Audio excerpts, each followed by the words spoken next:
তার চাহিদার কোনোদিন শেষ হবে না। দেখবেন যার পা নাই সে পা দেখে আফসোস করে, ইস লোকটা হেঁটে যায়, কি সুন্দর যায়, আমি তো হাঁটতে পারি না, যদি হাঁটতে পারতাম, যদি দুইটা পা থাকতো। যার পা আছে সে সাইকেলওয়ালাদেরকে দেখে আফসোস করে, ইস আমার যদি একটা সাইকেল থাকতো তাহলে তার হাঁটা লাগতো না, সাইকেল দিয়ে বাজারে যেতাম।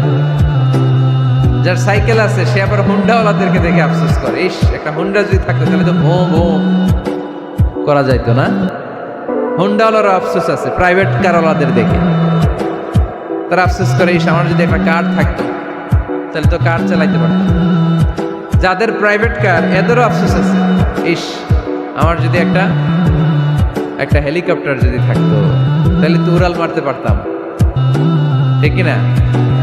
হেলিকপ্টারওয়ালাদেরও আফসোস আছে, আমার যদি একটা জেট প্লেন থাকতো, jet plane, private jet plane, ও প্রিন্স ওয়ালিদ বিন তালালের মতো 70% মেড অফ গোল্ড, তার একটা জেট প্লেন আছে, এটার 70% স্বর্ণ দিয়ে বানানো। তার মানে চাওয়ার কোনো শেষ আছে? নাই। সুখ শান্তি যদি চান অলওয়েজ পড়বেন আলহামদুলিল্লাহ। কে পড়বেন?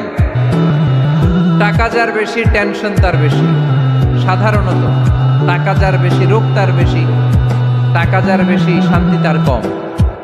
আপনি খোঁজ নিয়ে দেখেন, 1000 কোটি টাকার মালিক, ঘরে শান্তি নাই, স্ত্রীর সাথে মনোমালিন্য, স্ত্রী যায় একদিকে উনি যায় আরেকদিকে, পোলায় কই যায় পোলায় নিজেও জানে না, মেয়ের অবস্থা খারাপ, আরেক ছেলের সাথে হাঁটে। তো এই হচ্ছে এদের লাইফস্টাইল। সবাই না, আল্লাহওয়ালা যারা তারা ভিন্ন। রাতে এদের ঘুম হয় না, অনেকগুলো ঘুমের ট্যাবলেট খেয়ে ঘুমাতে হয়, ঘুম আসে না, ঘুম আসে না। কিন্তু রিক্সাওয়ালা, কুলিওয়ালা, দিনমজুর, এদের রোগ বালাই আছে? কথা বলেন। খাওয়ার সমস্যা আছে, ঘুমের সমস্যা আছে, শুইলেই ঘুম আসে, যেখানে রাইত ওইখানেই গাইড। ঘুমাইতে দেরি, নাক ডাকতে দেরি হয় না, ওর নাকের ডাকের আওয়াজে ট্রাকের ইঞ্জিনও ফেল। শান্তির ঘুম। এই জন্য সবসময় শান্তি খুঁজতে হবে। কি খুঁজবো? শান্তি দেওয়ার মালিক কে? আল্লাহ তুমি এই দেশটাকে শান্তিময় করো।